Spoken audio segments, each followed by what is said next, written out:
بسم اللہ الرحمن الرحیم۔ مسجد اقصیٰ کی تعمیر۔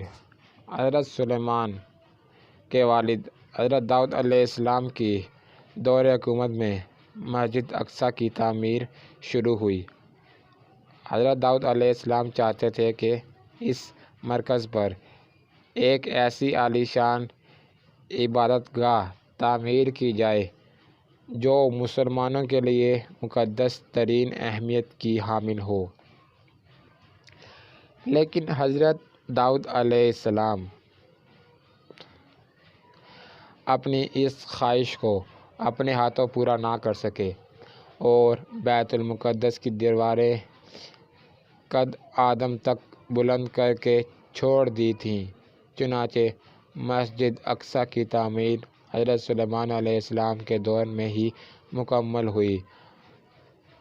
آپ نے اپنی تخت نشینی کے 2.5 سال بعد یروشلم میں اس مقدس عمارت کی تعمیر شروع کی جو مسلمانوں کا قبلہ اول تھی۔ حضرت سلیمان علیہ السلام نے انسانوں اور جنوں کو عمارت جلد سے جلد بنانے کا حکم دیا۔ چنانچہ 1 لاکھ سنگ تراش اس کی تعمیر میں لگ گئے۔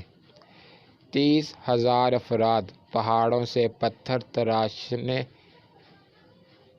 70,000 ہاتھی اور اونٹ ان پتھروں کو اٹھا کر لاتے، جبکہ دیواروں جنات خانوں سے لال یاقوت، فیروزہ، زبرجد، سونا، چاندی وغیرہ لاتے۔ اس مسجد کی لمبائی 784 گز اور چوڑائی 455 گز تھی۔ مسجد میں 684 ستون تھے اور 40,000 قندیلیں روشن ہوا کرتی تھیں۔ اس کی صفات پر 700 صفائی کرنے والے مامور تھے۔ مسجد کے صحن میں ایک ہشت پہلو مقام قبۃ الخضراء کے نام سے ہے، جن میں رسول اللہ صلی اللہ علیہ وآلہ وسلم کے نقش قدم ظاہر ہیں۔ اس مسجد کی تمام زمین میں ایک ہاتھ بھی ایسی جگہ نہیں جس پر کسی پیغمبر نے نماز نہ پڑھی ہو یا کسی فرشتے نے قیام نہ کیا ہو۔ جب حضرت سلیمان علیہ السلام کی وفات کا وقت آیا تو مسجد کی تعمیر مکمل نہیں ہوئی تھی۔ حضرت سلیمان علیہ السلام نے اللہ تعالیٰ کے حضور عرض کی، یا باری تعالیٰ، اس وقت بیت المقدس کی تعمیر مکمل نہیں ہوئی، میرے انتقال کو جنات سے پوشیدہ رکھا جائے تاکہ بیت المقدس کی تعمیر مکمل ہو سکے۔ آپ کی دعا قبول ہوئی۔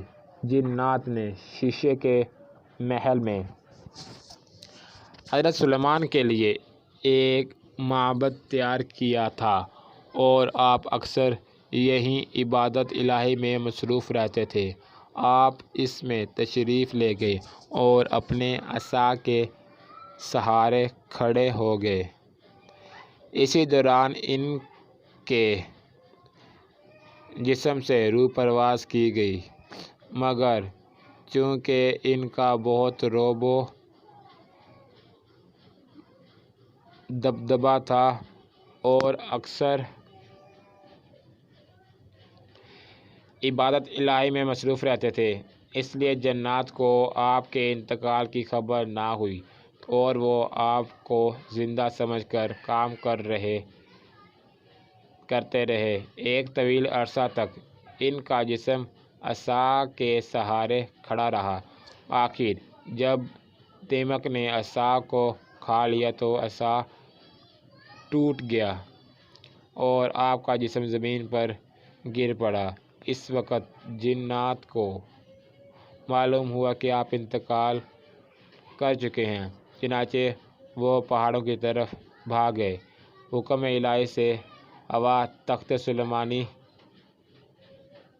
کو اڑا کر لے گئی، لیکن اس وقت تک بیت المقدس کی تعمیر مکمل ہو چکی تھی۔